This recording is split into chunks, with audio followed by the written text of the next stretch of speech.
Hi all, welcome to the next session of Everything JS.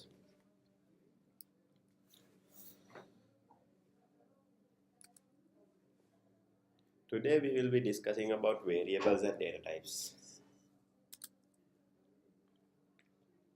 Okay, first of all, how do we declare a variable? So there are three ways to declare a variable. Uh, the common, well-known way is using var. You can simply use var keyword and declare a variable. And with ES6, with the latest JavaScript spec, we got two new keywords called let and const. We will discuss in detail, in depth about how to use all of these keywords and what are uh, all benefits we get from using either one of these, and what are the cons when we are using certain ways to declare a variable. Okay, even before going into detail, first of all, JavaScript is a dynamically typed language.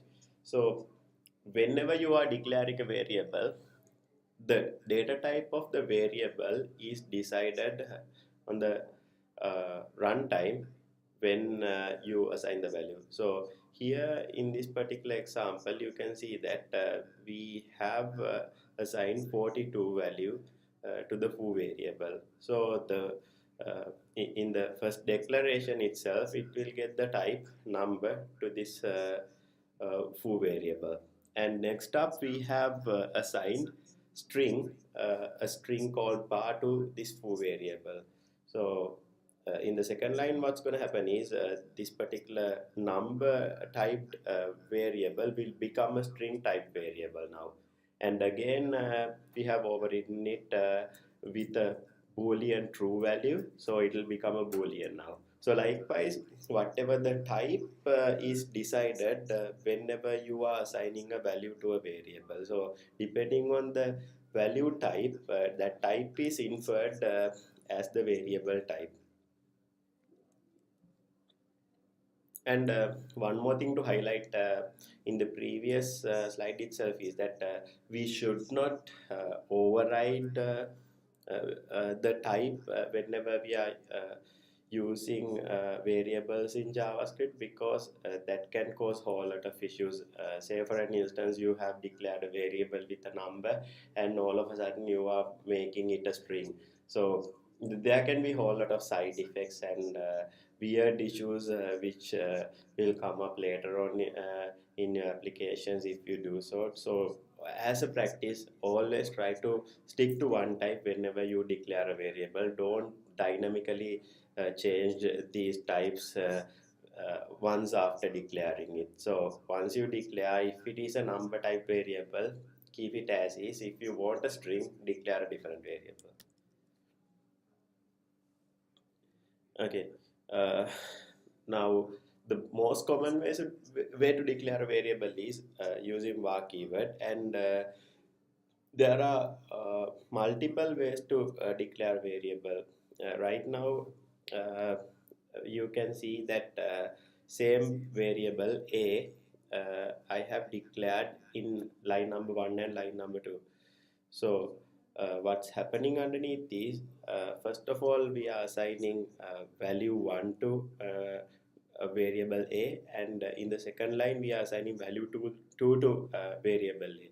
So in this case, variable a will get overwritten by the second line, and it will use value 2 as the value of a, and it will ignore the first assignment. So in case if you have a variable declared in your file with the same name multiple places in the file, uh, then if it is in the same scope, it will always override that particular variable which you declared on the top with the bottom one. So you have to be careful because it won't throw error, it will simply override it. And in strict mode, this will not happen. So depending on what mode you are running JS, it'll work or it'll not work.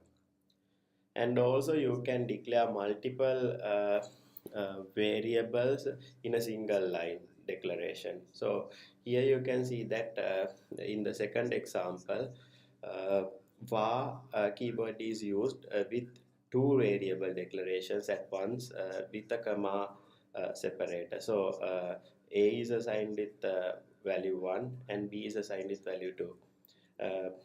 This is kind of a valuable feature because whenever we uh, develop whatever the say JavaScript code for application, uh, if it is a web application, the end target would be to send it to a browser and execute it in a browser where we will use it to do some dynamic functionality in a site, right? So in that case, uh, whatever the JavaScript payload we send to the client side matters a lot. If it is too bulky, if it is larger in size, then it will impact the overall time taken to load the site. So in that case, what we can do is like what everybody is trying to do is to minimize the size of JavaScript payload so that sites will load faster. In this particular instance, if you are declaring variables in a single line in this manner, then what will happen is uh, you don't have to, if you have like say 10 declarations, if you have to do at once, you can simply use this particular syntax where you don't have to use redundant var keywords for all the variable declarations. Hence you can simply use this particular approach where you separate it with commas and simply declare all your variables, where it will take up less space because you don't have to use var keyword for each and every variable.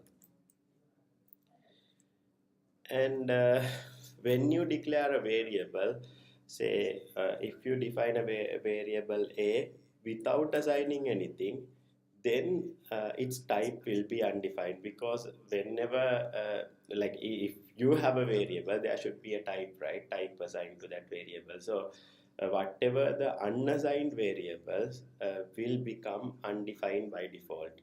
That undefined type itself is a special type in JavaScript. We will discuss in detail about these types in later slides. Okay, next up, let's talk about scoping. Whenever you declare a variable, that variable has its own scope where you can access that variable. So outside of that scope, if you try to access that variable, you won't be able to access it. So if I namely tell you what all scope types are available in JavaScript, one is global scope and the next one is function scope, and the last scoping available is block scope. Let's talk about the block scope in the later slides when I explain let keyword, but in whenever you declaring variables using var keyword, you only can declare variables either in global scope or functional scope. So if I explain a bit about global scope is something like whenever you declare a variable straight away in the JavaScript file uh, outside without having it inside a particular function or whatsoever, then it will get assigned to the global scope. In browser context, global scope is the window object. So as you all know, in web browsers, window object is accessible globally in any place. And whenever you declare a variable outside in global context, in plain JavaScript file straight up outside, if you declare a variable, it will automatically get assigned to the window object. In this case, this particular a variable, which has a value of 1, will get assigned to the window object, and you can simply access it with the window object at any place. So what you have to do is you can simply say window.a, and you can simply access this particular variable even from another JavaScript file. The key point to highlight here is you should always avoid leaking your whatever the local variables which you are declaring within your application or within your library to global scope. Don't leak anything. Always try to have it in function scope or block scope. Why I'm saying this is now say in case if you are declaring all the variables in global scope, then what will happen is in your JavaScript you might have a variable called test, alert, something like this, that, and all sorts of variable names you can use, right? And some other JavaScript file again can have the same set of variable names which they have used. So internally what will happen is as both of these scripts are using the global scope, first script will declare the variables in global scope and it will do some operations, and from the second script, whenever we are using that same particular name which we used in the first script, we are going to replace that particular value. So we are going to replace that particular declaration itself. So there will be a whole lot of side effects and whole lot of bugs will be introduced by this, and I myself have come across so many issues because of this, and it's one of the key pointers to avoid using global scope at all times possible. And there are use cases where you must use global scope, but always try to avoid using global scope, and there are a whole lot of patterns on how you can avoid using global scope, and we will discuss all those in the later sessions. And next up, the function scope is somewhat like whenever you declare a variable within a function, inside of a function, that particular variable is accessible only within that function, and you can't access it outside of that particular function.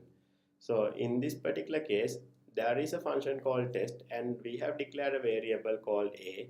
And now if you try to access this particular variable a outside of this particular function, you won't be able to access it, but it is accessible within this function only. And this is the approach which we will use to avoid global scope leaking, and we will explain all those in detail in next sessions.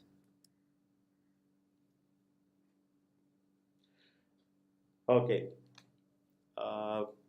next up, now here you can see that I have created a function called test, and within that there is a variable called foo assigned with value 42. Do you all see any issues here?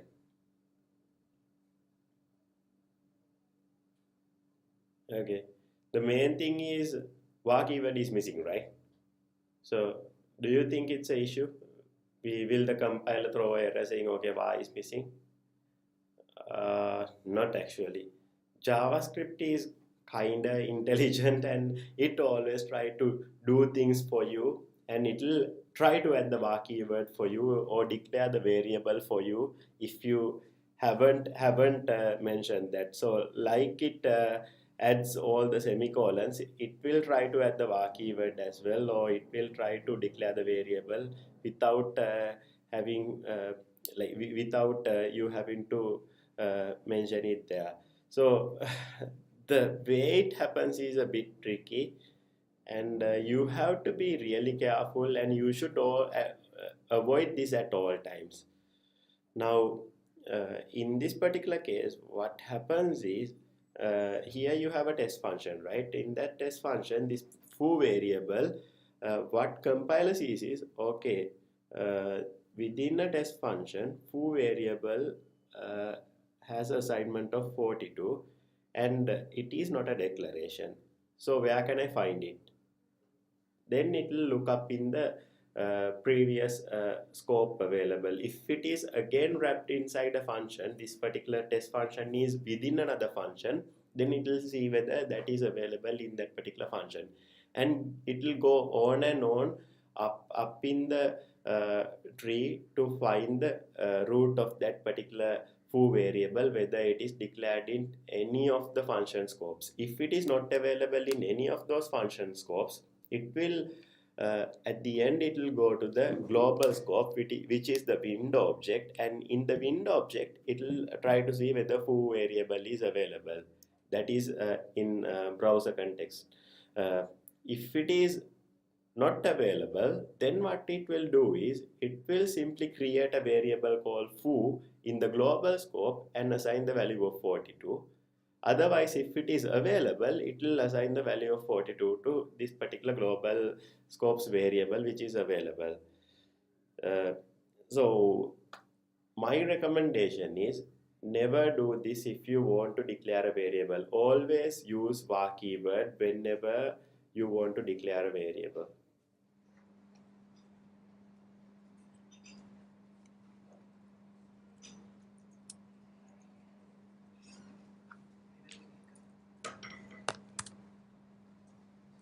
Okay, next up we have a concept called hoisting.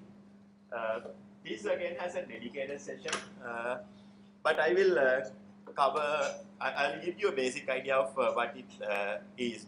So we again have a function called test, and we have declared a variable called foo in the first line, and we are going to alert foo, bar, and baz, all three variables, whatever the values, and you can see that bar and baz variables are declared and assigned in after alerting the values.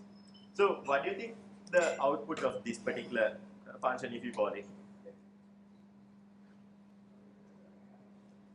Any ideas?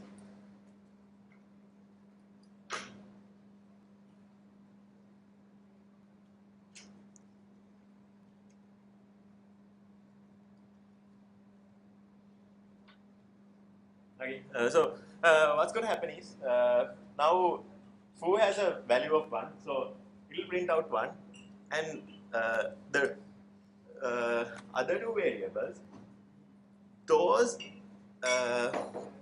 values will not come up, but it will alert undefined. So ideally what should happen is it should throw a type error, right? Or kind of like missing reference error, where it says, okay, BAR and BAC is not declared. That will happen if you remove these two lines. In a strict mode, in the browser, if you enable strict mode and if you run this with only foo variable, and if you try to log bar and BAC, if you try to access those two variables, it will throw that error. But in case if you do this, it won't throw error. So what happens underneath is JS has this thing called hoisting, where in a particular scope, global scope or function scope, whatever the variables you define, say you define it in the latter part of the function, say last line of the function scope, it will gather all these variable declarations and it will get this particular variable, whatever the name, with the var keyword, and hoist it to up, move it to up, and have the declaration there. And the assignment will happen in the line where you have that particular variable created over here.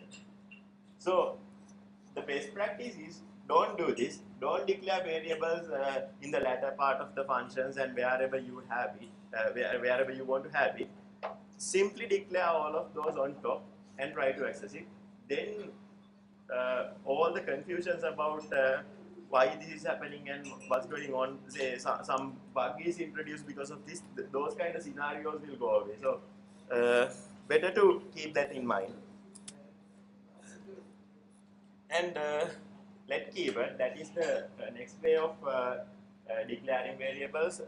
Like var, in var we saw that there are two scopes, global scope and function scope, and this has a new scope called block scope. Wherever you have a block, say in a for loop, if you have a curly brace block and you declare a variable there, then that variable scope will be that particular for loop and it won't lead to the outer scopes. Likewise, even if you have a simple block like this is valid syntax. You can simply have a block anywhere in your code and create a variable and do whatever the operations, and it won't lead to outside. So that is one main difference in let. And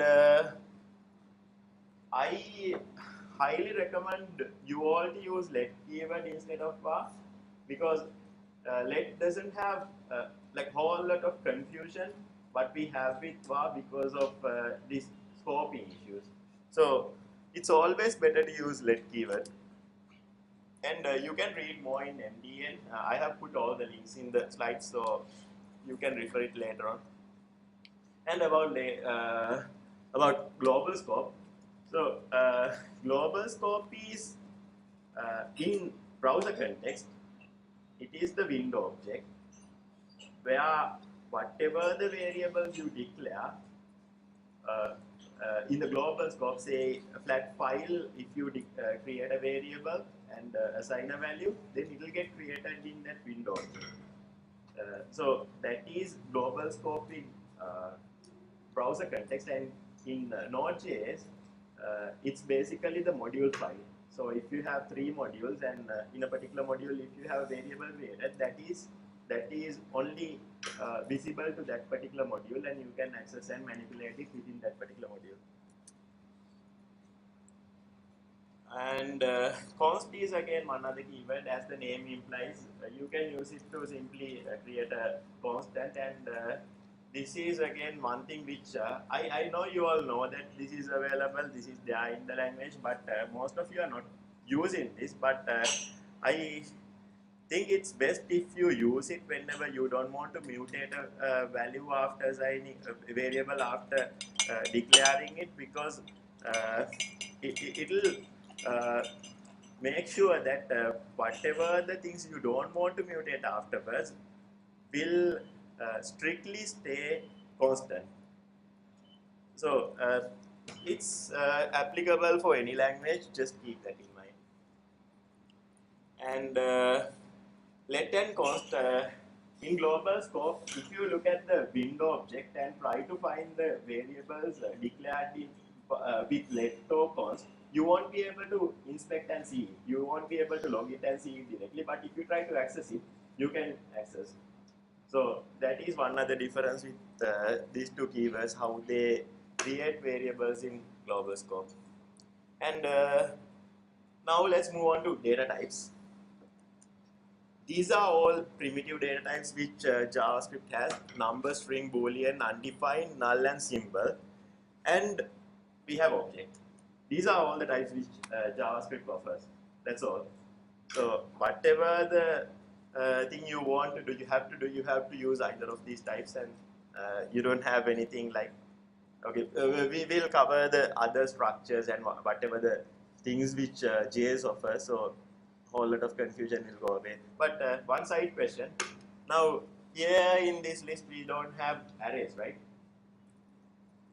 So where do you think arrays come into language? Okay. Object. Yeah, so array literally is there, right? So how do you think it works?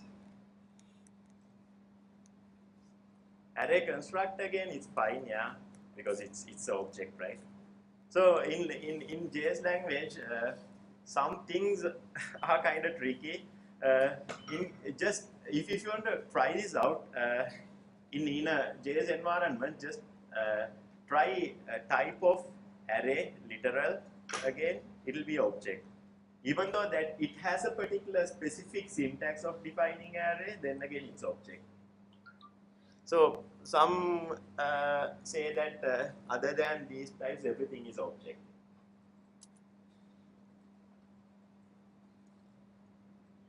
Okay. Now let's look at numbers. So it's fairly simple to understand.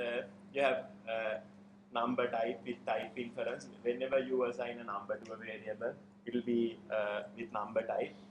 And we have something called NaN. Have you ever come across that?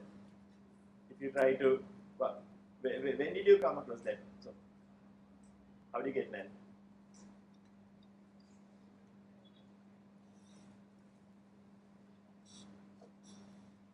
Have you ever tried to maybe add a string to a number? Yeah. So number to a string. There are a whole lot of things which you can try out doing. Adding a number to a string. Likewise, you can try it out. If you add a string to if you append a number to a string, then in that case it will get appended. But if you try to add a string into a number with plus operator, then it will be NaN. So likewise, some things I'm not even sure. Sometimes I also have to go to the browser console and try out, okay, what is the output of this? The thing which you have to keep in mind is whenever you try to concat things, whenever you try to say get something out of an API, and if you try to get some input from users, don't just expect it to work. Always make sure that you test it out, and you have to cast it sometimes. So always test it out before don't assume anything. Sometimes it doesn't work the way you think it is. And one other thing is, if you try to add 0.3 and 0.1 or 0.2 and 0.3, what would be the answer? In JS, have you ever tried to add 0.2 to 0.1 or some kind of frictional value? And can anybody answer? 0.1 plus 0.2.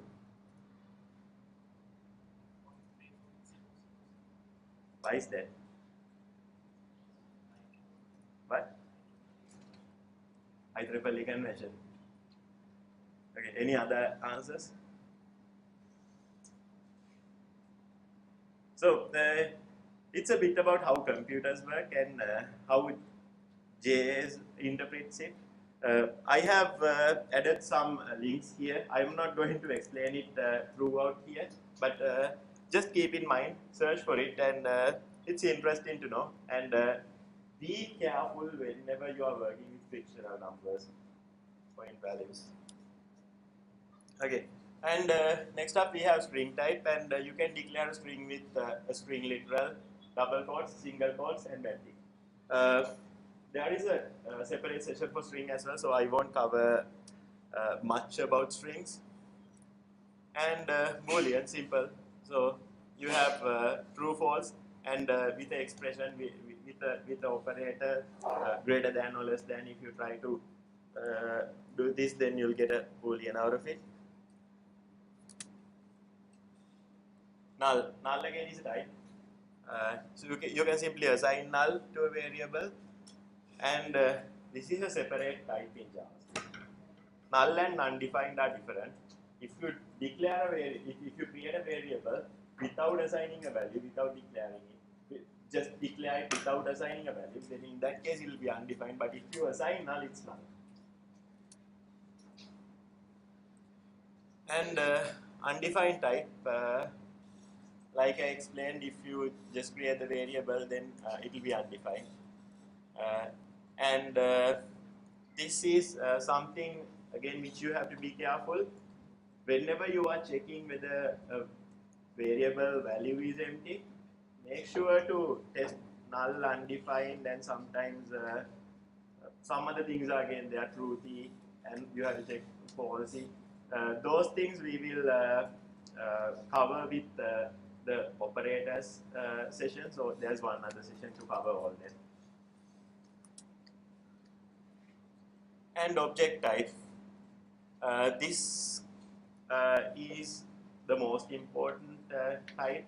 This is a non-primitive type, and we covered all the primitive types earlier.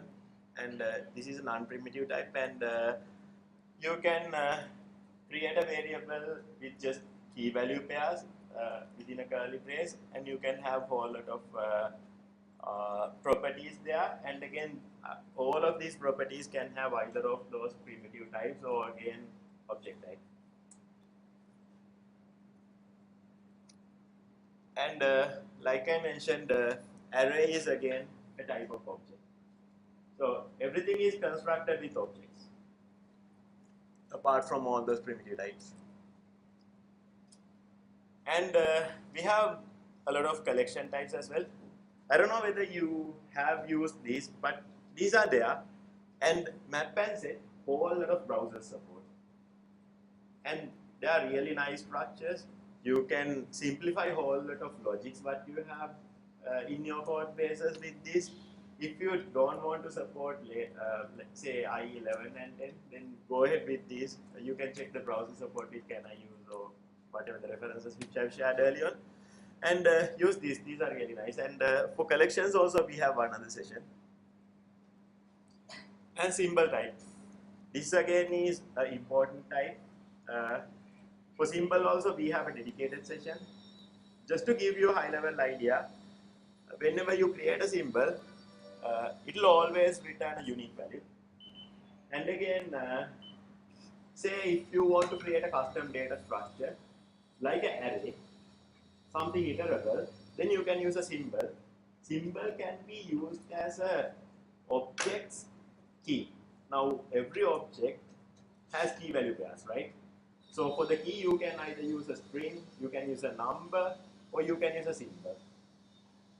So symbol API has this property called iterable. So if you use symbol.iterable and assign a function to it, which defines how to iterate and iterate the object, whatever the object, and return the values, then it will work that way. So you can use yield, return, and all those within that particular function. That again we will cover in the symbol section. Right, and lastly we have type of operator. So whatever the variables you declare, after declaring, now this is type, we have type inference, right? So we don't know for sure what type of variable this is, X is, when we try to, if we want to do operations, sometimes we have to check whether this is a type of string, this is whether this is a type of number, because sometimes people can change whatever the type as well. Say, first of all, you assign a string, and secondly, you assign a number. Please don't do that, but if so, if you have something like that, or if you have argument to a function where it can be either string or a number or something else, then you can use typeof. And again, there are a whole lot of places where you have to use this. And if you check type of undefined, it's undefined. Type of 0, which is a number, is number. Type of true is Boolean, yeah. Type of string is string, yeah, of course. Symbol is fine.